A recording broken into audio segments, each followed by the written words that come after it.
voz.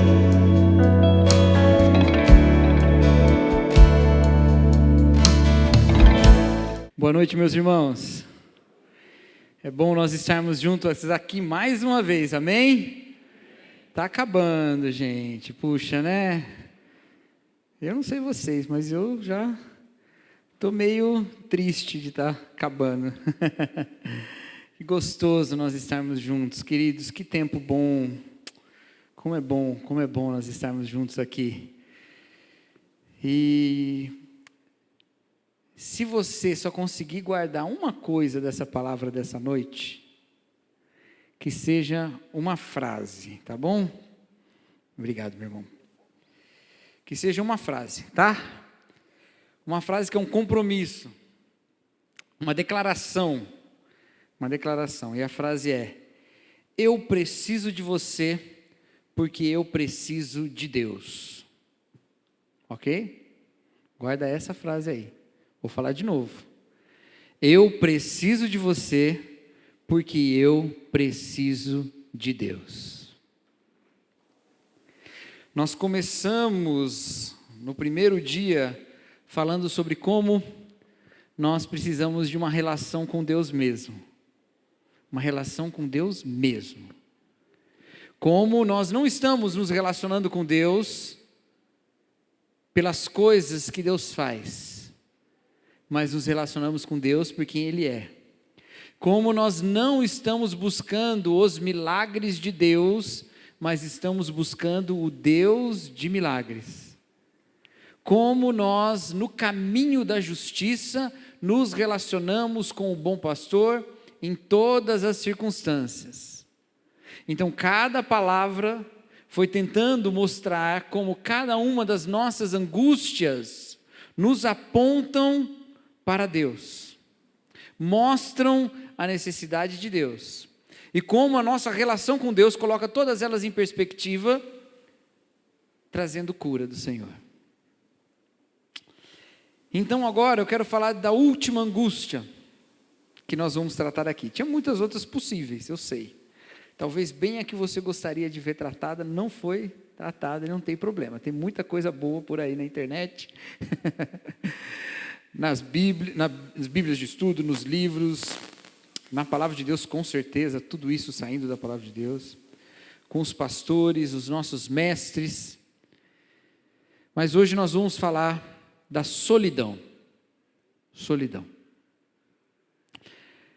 Nós vivemos numa época como nenhuma outra, em que nós estamos habitando mais perto uns dos outros do que jamais habitamos. Sabia disso? Sabia? Apenas na primeira década do século 21, só na primeira década do século 21, em toda a história da humanidade, os seres humanos passaram de uma população que vivia majoritariamente em zonas rurais para viver majoritariamente em zonas urbanas. Parece até que está errado esse número, né? Porque assim, no Brasil isso aconteceu lá no século passado, na primeira metade do século passado.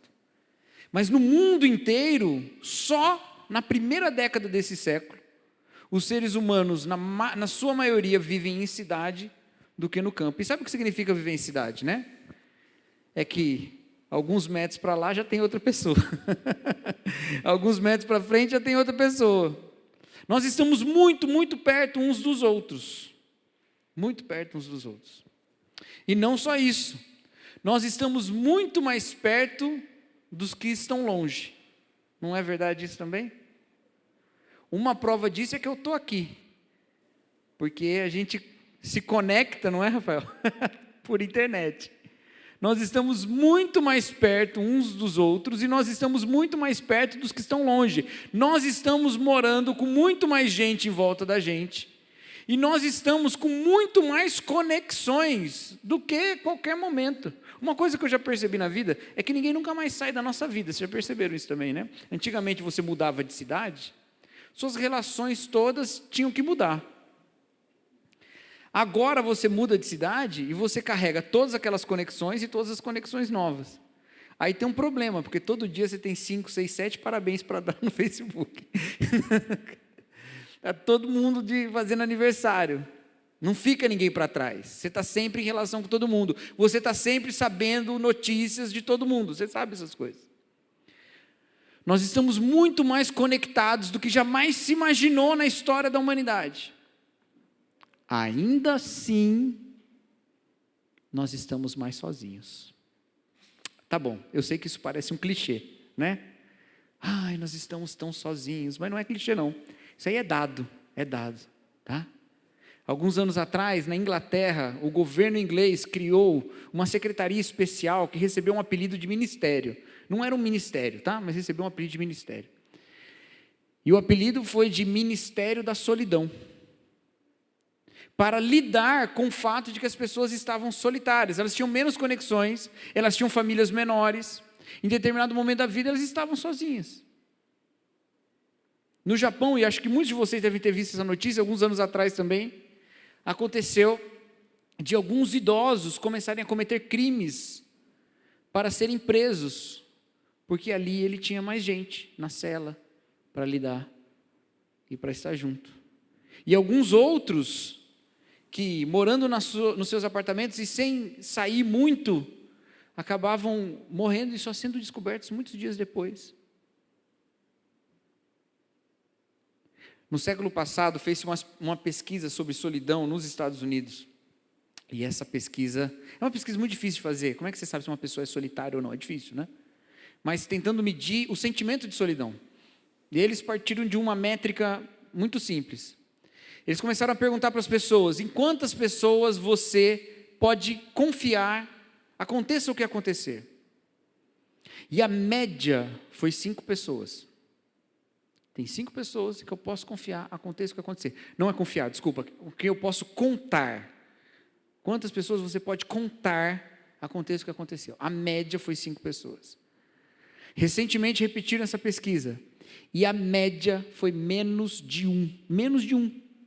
Significa que algumas pessoas disseram 1, algumas pessoas muito menos disseram 2, 3 para frente quase ninguém, e muitas disseram ninguém.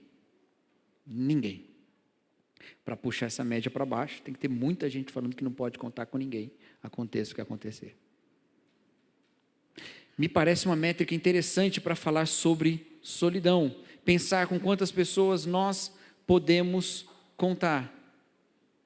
É um sentimento de solidão, e alguns médicos dizem que o sentimento de solidão, ele é muito preocupante, ele é muito problemático para a nossa saúde, porque nós somos animais gregários, nós vivemos para viver em comunidade, e aprendemos em épocas mais selvagens da nossa vida, a ter segurança quando estamos com outros.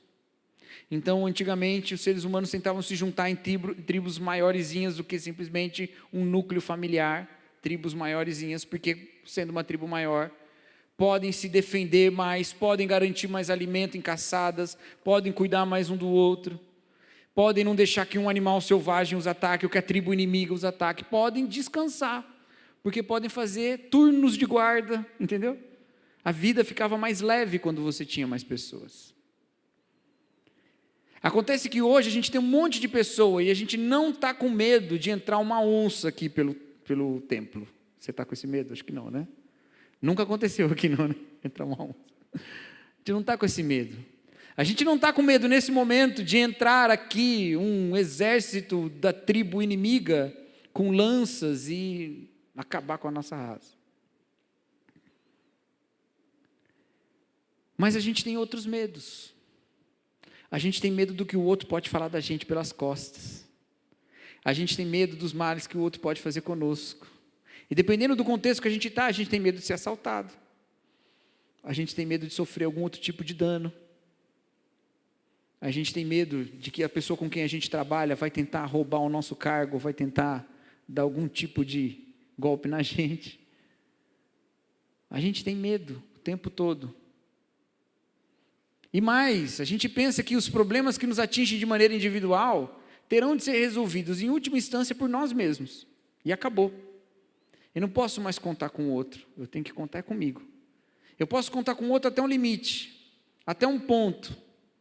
Mas se eu depender do outro, para além desse ponto, estou sozinho.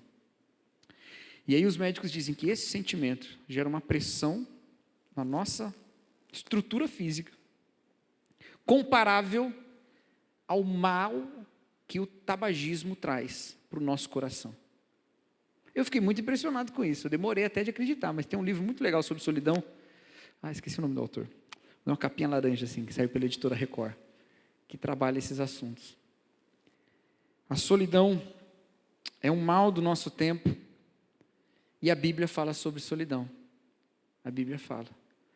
Ela fala lá no início da Escritura, no primeiro livro da Bíblia, em Gênesis. Você já sabe até que texto que é, não sabe? Lá em Gênesis, no capítulo 2. Lá em Gênesis, no capítulo 2. Abre aí sua Bíblia, está fácil, né? Gênesis é muito tranquilo. Gênesis capítulo 2, versículo 18. É onde a Bíblia fala da solidão em geral, né? Onde a Bíblia fala da solidão. Gênesis 2, 18. Diz assim a palavra de Deus: Então o Senhor Deus declarou: Não é bom que o homem esteja só. Farei para ele alguém que o auxilie e lhe corresponda. Você já conhecia esse versículo, né? Não é bom que o homem esteja só. Não é bom que o homem esteja só. Quem disse isso? Deus. Não é bom que o homem esteja só. Por que ele disse isso? Porque ele viu o homem, sem a mulher ainda, o homem ali sozinho. E o homem ali sozinho, no Éden, vai dar o nome para todos os animais. Enquanto começa a fazer isso, ele começa a procurar alguém que lhe corresponda. E ele não acha ninguém que lhe corresponde. Ele não acha ninguém que seja adequado a si. Um outro que guarde correspondência com ele mesmo. Ele não encontra. E aí Deus olha e diz: não é bom que o homem esteja só. O que significa Deus dizer que não é bom que o homem esteja só? Tem algumas maneiras que a gente interpreta esse versículo. Uma delas é que Deus está olhando para o homem dizendo assim: ai, tadinho, tão tristinho, sozinho ali, tá vendo? Aí ele olha ali para o homem sozinho no Éden, olhando para as nuvens. Não tinha nem um Candy Crush para ele ficar jogando sozinho, ficar ali olhando. E aí Deus fala: tadinho, não é bom, né? Não é bom ficar sozinho. Eu não gosto, ele também não gosta. Como se o não é bom fosse não é gostoso, ou não é prazeroso. Ou como se o homem tivesse numa situação de um sentimento de solidão. Ou um sentimento de inadequação, ou um sentimento de que lhe faltava alguma coisa. Só tem um problema nisso, é que o homem foi criado sem pecado, estava num jardim de todo tipo de delícia, as frutas mais deliciosas estavam lá, incluindo o bacuri, que é uma delícia, não é? Será que tinha bacuri lá? Você tem que saber a geografia do Éden. Será que era por aqui? Ele estava lá. Mas mais importante do que isso, ele não tinha um pecado que fazia separação entre ele e Deus. Então como é que a gente pode dizer que o homem estava triste por estar sozinho?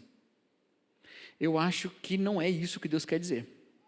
Eu acho que o que Deus quis dizer aqui, não é bom, só pode ser entendido quando a gente coloca a luz de todas as outras vezes antes desse texto, em que Deus diz, é bom, não é verdade? Porque Ele vai criando cada uma das coisas da criação e vai dizendo, é bom, é bom, é bom, lá no capítulo 1, não é?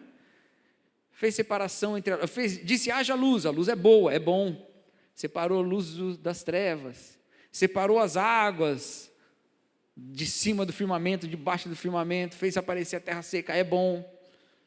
fez as árvores todas aparecerem, é bom, criou os peixes, criou os animais, criou as estrelas, e tudo ele vai falando, é bom, é bom, é bom. Eu só vou entender o que Deus falou aqui, que não é bom, se eu entender por que Deus disse que todas aquelas coisas são boas. E por que Deus disse que todas aquelas coisas são boas? Porque elas estavam segundo o seu propósito, porque Deus é bom. E tudo que Deus faz é bom. E tudo que segue o propósito de Deus é bom. Então, quando ele olha para todas as coisas e diz, é bom, ele está dizendo, está do jeito que eu queria. Está do jeito que eu queria. E por que ele queria daquele jeito? Porque a gente aprende na Escritura que ele criou todas as coisas para ser glorificado. Me glorifica. Estou sendo glorificado. Eu quero ser glorificado desse jeito, com esse sol aí amarelo, bonito. É bom. Eu quero ser glorificado desse jeito, com esse animal esquisito aí, que é o ornitorrinco. Não sei se é um pato, se é um esquilo, o que é. É bom. Estou sendo glorificado. E aí ele olha para o homem sozinho e diz, não é bom, não está do jeito que eu quero, não estou sendo glorificado desse jeito. Não é bom. Não é bom que o homem esteja só, não é dessa maneira que eu quero que a humanidade viva, não é desse jeito que eu quero ser glorificado na humanidade. Não é bom. E aqui nesse versículo existe uma definição de solidão, porque de novo, solidão é um negócio difícil de você definir, de você detectar. Nós estamos cheios de gente e o sentimento de solidão está muito, avançado. Solidão não pode ser considerado apenas um isolamento, ou estar distante dos outros. Não é isso, senão nós não estaríamos com tanta gente se sentindo sozinhas, porque nós estamos muito perto uns dos outros. A Bíblia está definindo o que é solidão aqui, porque ele diz, eu farei para ele alguém que lhe ajude e lhe corresponda. Solidão é falta de correspondência. Solidão é falta de correspondência. Porque o homem lá sozinho vai lá, encontra os animais, dá nome para todos eles, mas há um nível da humanidade que não está se correspondendo com os animais. E para mim não importa o quanto você ame o seu cachorrinho, o quanto você ama o seu gatinho. O pastor Rafael ama o Bob, gente, ele ficou falando do Bob, mas todos esses dias, não é verdade, Rosana? Ama. Não importa. Existe um nível de correspondência que não está se manifestando ali. Porque existe coisa em nós, e isso é maravilha de ser humano. Isso é uma das coisas para a gente agradecer a Deus por sermos humanos. Existe alguma coisa em nós, para além disso que a gente pode ver, disso que a gente pode sentir, que os nossos sentidos se apropriam. Existe alguma coisa para além.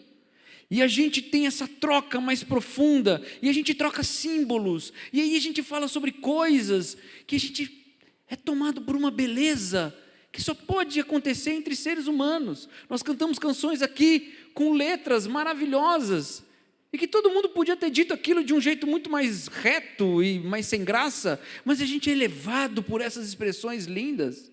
Nós vimos aqui uma apresentação agora maravilhosa de dança, e de um jeito que nem palavras tem, apesar da música ter palavras, nós fomos arrebatados por essa beleza. Tem coisa inefável que a gente troca um com o outro, tem alguma coisa que a gente não consegue exprimir, que a gente troca um com o outro, uma correspondência mais profunda. Histórias, companheirismo, ações de generosidade, perdão. Há uma complexidade no ser humano que é impossível de você ter com algum outro ser da criação. Seja um cachorrinho, seja um gatinho, um peixinho ou uma planta. Não dá. O homem estava sozinho no Éden. E Deus diz, não é bom, não está do jeito que eu quero. Eu vou fazer alguém que lhe corresponda. Alguém com que ele encontre esse tipo de ligação. Alguém com que ele encontre esse tipo de relação. Alguém que lhe corresponda. E correspondência é uma coisa que se manifesta sempre em alguém que é diverso, mas semelhante. Sempre, sempre. Então, você vai estar sozinho se todo mundo for igual a você. Não adianta, você vai estar sozinho.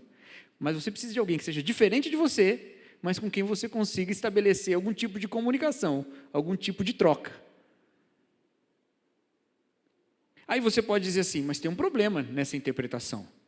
Porque o homem foi feito à imagem e semelhança de Deus. Existem coisas no ser humano que ele corresponde com Deus. Então por que o homem precisava de mais uma pessoa? Ele podia se corresponder totalmente com Deus. Será? Esse discurso talvez case muito bem com aqueles que pensam assim, eu vivo a minha espiritualidade individual na minha casa. E talvez alguns dos que estão nos acompanhando pela internet tenham esse tipo de pensamento. Eu sei que alguns estão acompanhando pela internet por necessidade, mas alguns podem estar acompanhando porque acham que não faz mais sentido estar aqui. A gente trata disso mais para frente. Mas eu posso me relacionar com Deus diretamente, só eu e Deus. Eu me correspondo totalmente com Ele. Eu sou a imagem de Deus. Eu me correspondo com Ele totalmente. Mas não é verdade. E aí eu volto lá no que eu falei no início. A frase que você não pode esquecer, que você já esqueceu. Mas eu vou relembrar para você não esquecer. Eu preciso de você porque eu preciso de Deus. Sabe por quê?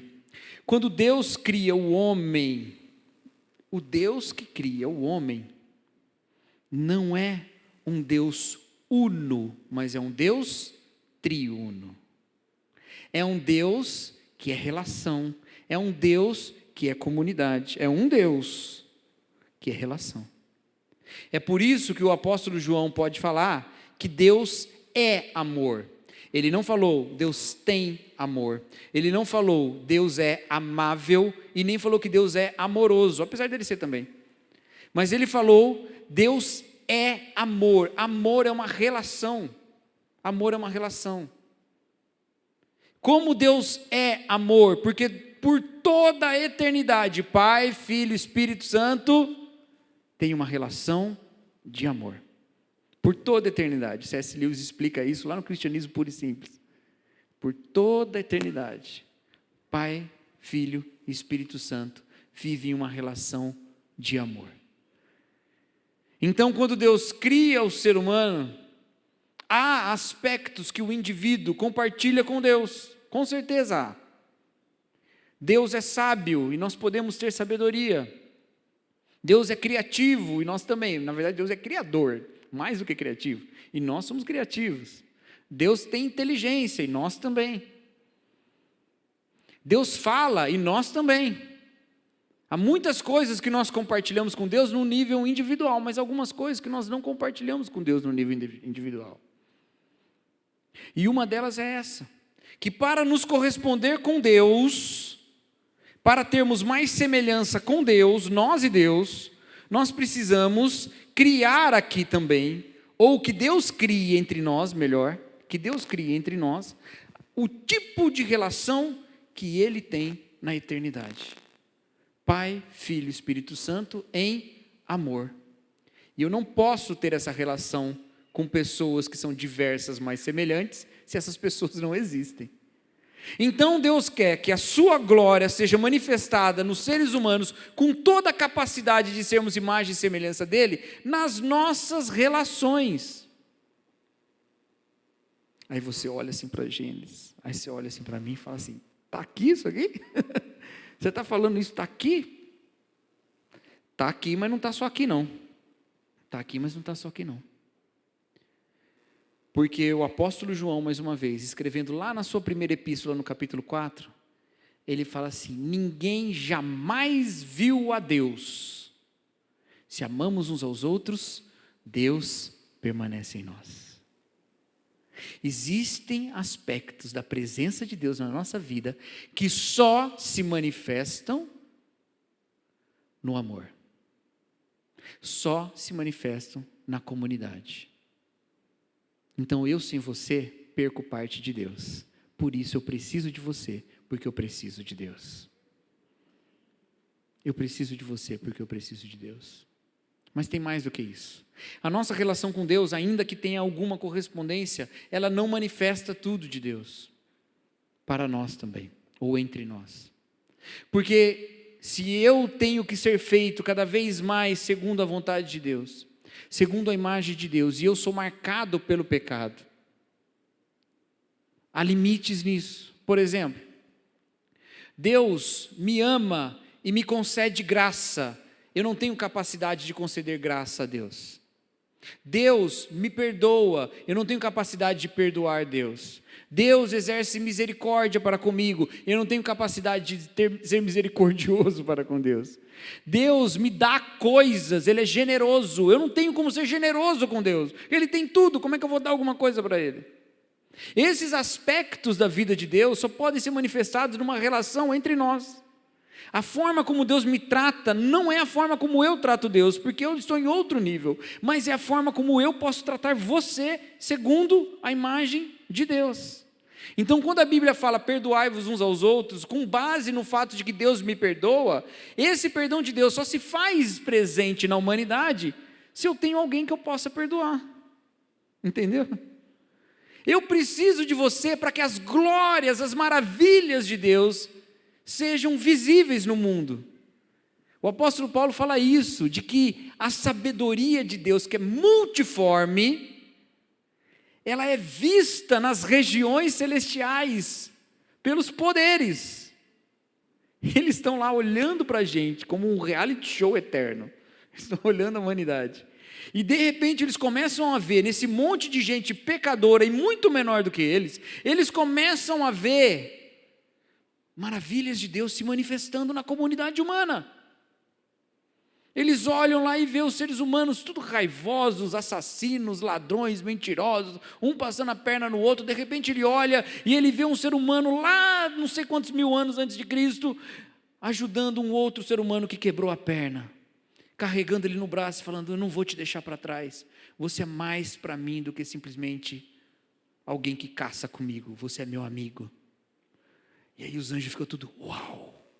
E aí eles olham lá de cima e eles veem lá no tempo do Império Romano um monte de gente que está sendo perseguida, colocada lá no meio dos leões, e que é destroçada, devorada, enquanto os seus amigos continuam agindo com amor para com a sociedade que os odeia. E aí os anjos falam, uau! O que é isso que está acontecendo? E aí vê Filemão no tempo da escravidão, recebendo uma carta de Paulo dizendo: recebe Onésimo, não como escravo, mas como seu irmão. E aí Filemão abraça Onésimo. A gente não tem essa história, mas a gente sabe mais ou menos o que aconteceu. Porque depois Onésimo se torna um bispo da igreja. Ele vai de escravo a bispo. E aí as pessoas se reúnem, e o ex-escravo está lá pregando a palavra de Deus, e aí os anjos, uau, o que está sendo manifestado nesse mundo? As maravilhas de Deus nas nossas relações. Eu preciso de você, porque eu preciso de Deus. Mas quando é que foi que isso tudo acabou? Por que é que se Deus nos criou para nos corresponder um com o outro, por que que tudo acabou? Então lembra lá de novo, como é que foi o pecado no capítulo 3 de Gênesis. O que é que a serpente disse para a mulher? Ela diz assim, olha, se você comer desse fruto, você vai ser como Deus.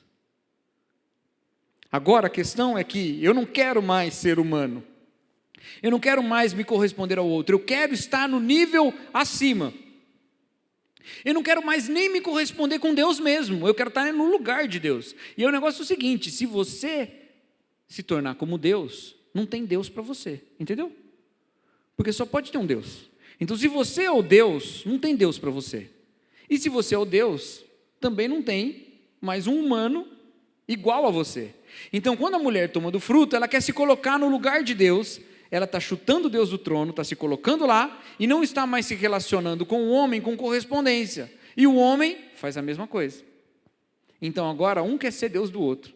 E isso está mostrado de maneira muito clara em Gênesis. Lá no capítulo 1, Deus fala assim, crescei, multiplicai, enchei a terra, dominai, sujeitai a terra, dominai sobre as aves do céu, sobre os peixes do mar. E depois no capítulo 3, ele fala para a mulher, o seu desejo será contra o seu marido, numa ideia de que você vai tentar submetê-lo ao seu desejo, mas ele te dominará. Os dois deveriam dominar a terra, mas agora um tenta dominar o outro como se o outro fosse uma coisa. Por quê? Porque você não é mais alguém com quem eu me correspondo, você é alguém inferior a mim e eu quero te dominar. E a gente faz isso direto, porque a gente acha que a gente vai ser feliz se a gente conseguir que cada pessoa da nossa vida atue do jeito que a gente acha que é certo, não é? Se essa pessoa fizer isso, se o meu filho escolher esse curso, se o meu pai fizer isso aqui, tudo vai dar certo e eu vou finalmente ser feliz. A gente quer encaixar cada um dentro do plano que a gente tem, e aí a gente se frustra, porque o outro tem também essa ideia, e ele também quer encaixar a gente no plano dele. Aí a gente fica um tentando dominar o outro. Gênesis 3,16. O seu desejo será contra o outro, e o outro vai tentar te dominar, e vocês vão ficar numa luta, e numa briga. Uma despersonalização do outro. O outro não é alguém com quem eu me correspondo, o outro é alguém menor que eu. E aí a gente vai caminhando cada vez mais nisso, as nossas relações vão ficando cada vez mais autocentradas, até a gente chegar no momento em que nós estamos, que na minha opinião é o momento de maior narcisismo da história da humanidade. É o momento onde a gente praticamente não suporta mais ninguém que seja isso aqui diferente da gente. A gente não aguenta. Você não pode ter uma opinião política diferente da minha, que eu não te aguento mais. Você não pode sequer torcer para um time diferente do meu, porque eu pego e boto uma bomba no ônibus do seu time.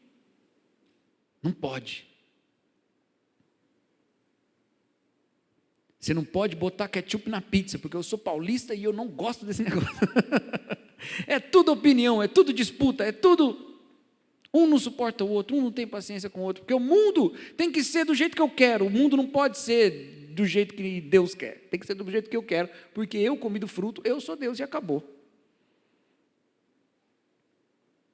Alguém já disse que esse tipo de pensamento vai te levar longe e vai te deixar lá sozinho, porque é impossível se relacionar com alguém se você não percebe que o outro é alguém com quem você se corresponde.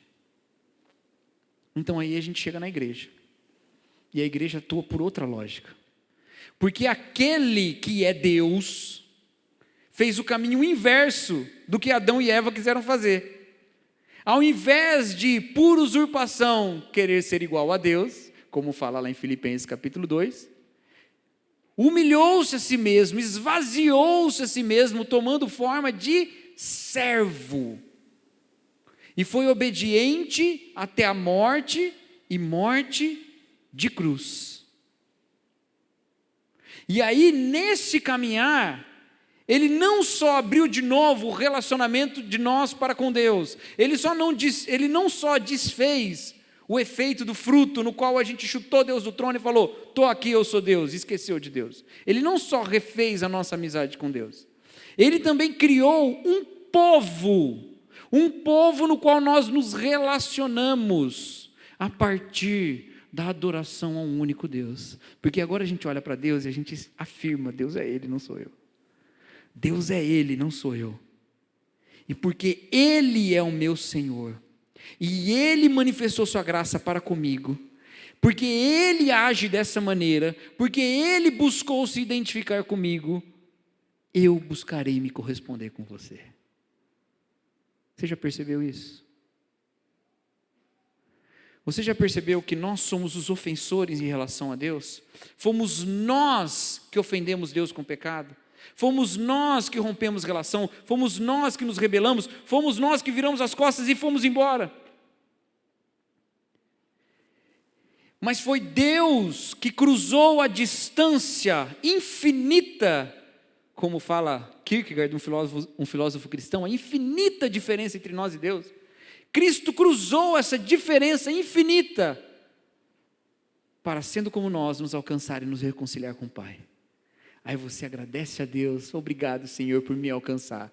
Aí você olha para o irmão e você acha que ele está longe demais para você perdoá-lo.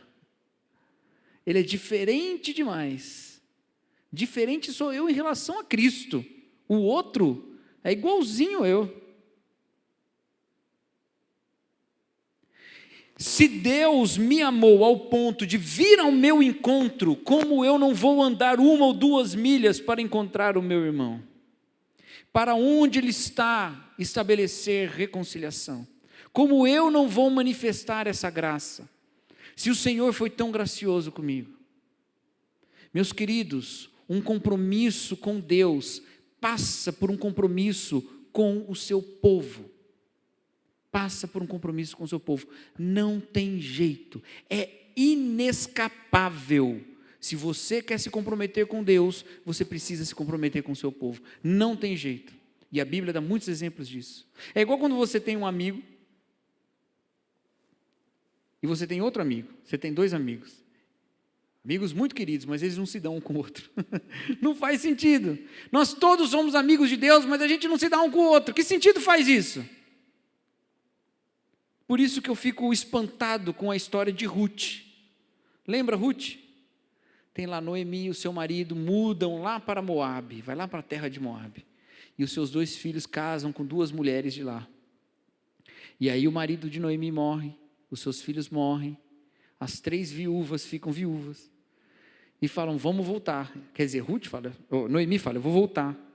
As noras, a gente vai voltar com você. Ela fala, não, pode ficar. Uma nora fala, eu vou ficar então.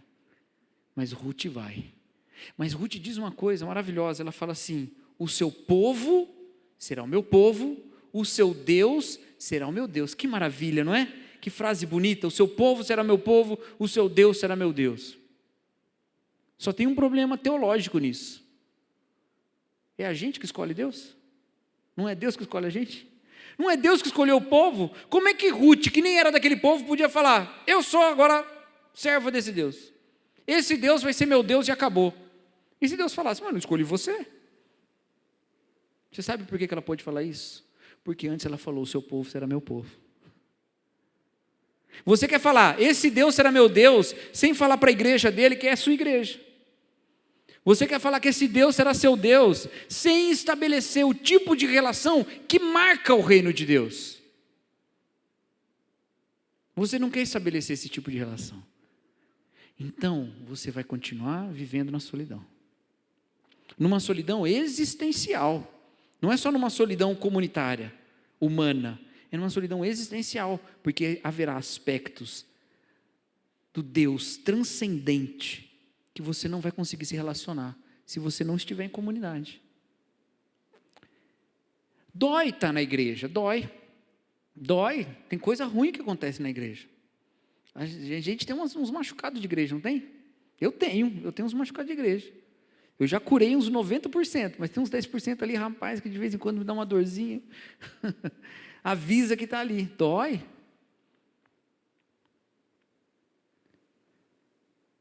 Mas é só na igreja que eu aprendi o que é o amor. É na igreja que eu aprendi o que é o amor. E agora, me permitam dar um testemunho bem pessoal. Sei que não é muito elegante fazer isso, mas já estamos tudo junto aqui, de casa, já estou me sentindo bem, vou abrir meu coração para vocês. Já confessei pecado aqui à tarde, tá uma beleza.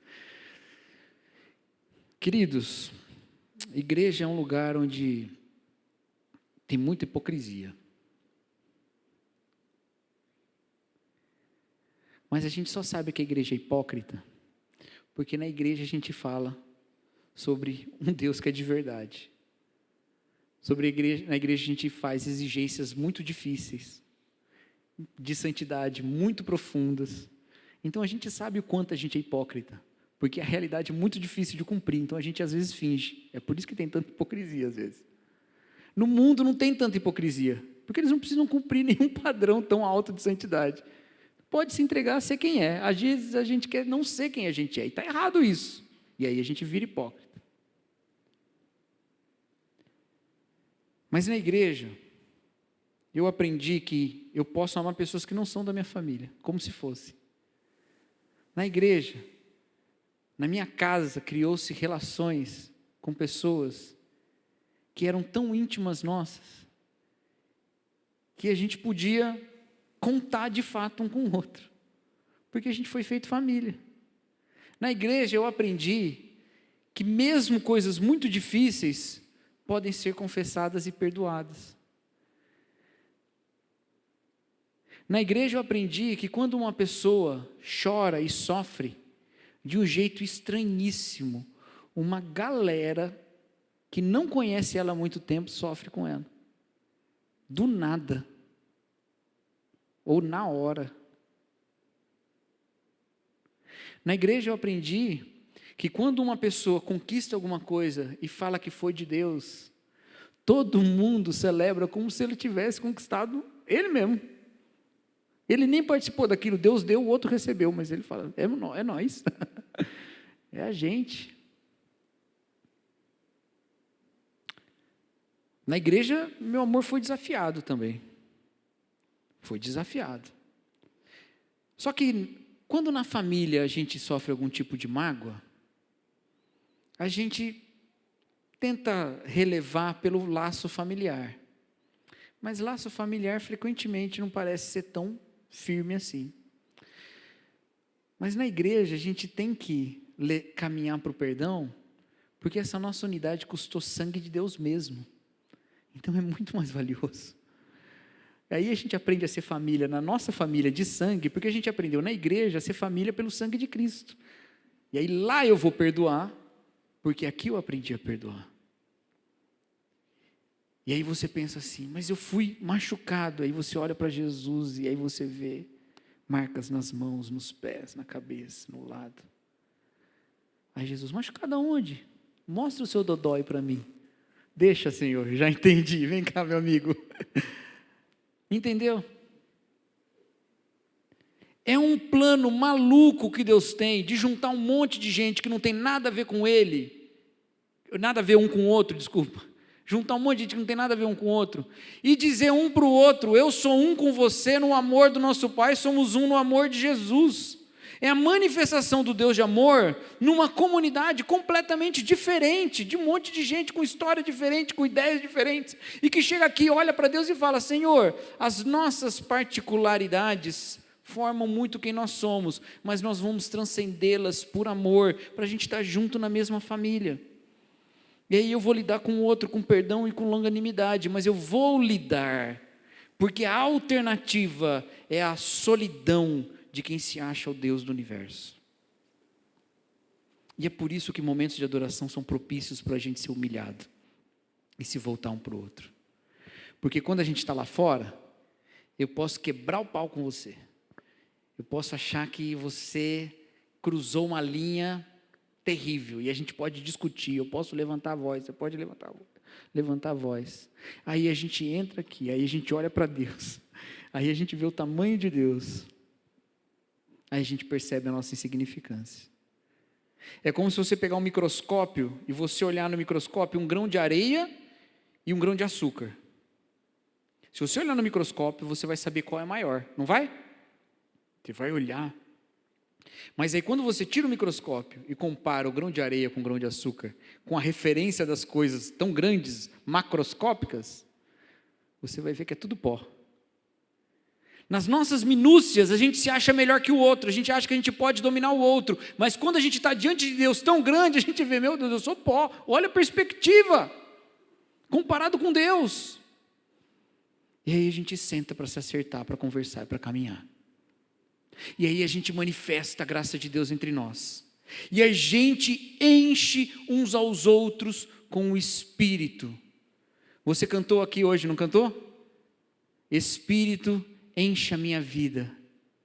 Só que lá no texto de Efésios, quando fala, não vos embriagueis com vinho no qual há dissolução, mas enchei-vos do Espírito, o texto continua, dizendo como nós vamos nos encher com o Espírito, você lembra? Falando entre vós, com salmos, hinos e cânticos espirituais. Enchei-vos do Espírito, como? Entre vós. Entre vós. Então se você vem e fala, Espírito enche a minha vida, enche o meu viver, pois de ti eu quero ser, em Espírito enche o meu ser. E aí o Espírito fala no seu ouvido, olha para o seu irmão do lado, dá um abraço nele e fala, eu preciso de você, porque eu preciso do Espírito na minha vida. Entendeu, queridos? Então, às vezes na igreja, a gente vai ter que lidar com coisas que a gente achava que era melhor ser de outro jeito. A gente vai ter que aguentar a imperfeição dos nossos irmãos. Então, muito cuidado com discursos de eficiência. É claro que tudo a gente tem que fazer o melhor, mas tem muita igreja por aí que está enxergando a igreja como se fosse uma empresa de eficiência máxima. E aí pisa em cima das individualidades. E aí o valor das pessoas não está no fato delas serem imagem de Deus e nós sermos correspondentes com ela. O valor das pessoas está no que elas podem fazer. Essa pessoa é uma pessoa muito valiosa, porque ela é top na transmissão, na filmagem, na música, na guitarra. Aí a gente vai pisando em cima um do outro, porque o outro não é mais uma pessoa, o outro é uma habilidade. O outro só é uma habilidade. Você vai conseguir igrejas maravilhosas, sem ninguém, porque todas aquelas pessoas que lá estão, criando aquilo tudo, são máquinas, na perspectiva da própria igreja. Mas a gente vai ter que lidar com gente que é imperfeita. Aí você olha e fala, oh meu Deus, eu tenho que lidar com esse irmão de novo. Aí Jesus lá da cruz fala assim, o que é? Como é que é? Fala mais alto, daqui de cima não te ouvi. Lidar, como é que você vai lidar? Me diz aí, qual que é o tamanho do prego que você vai lidar com seu irmão?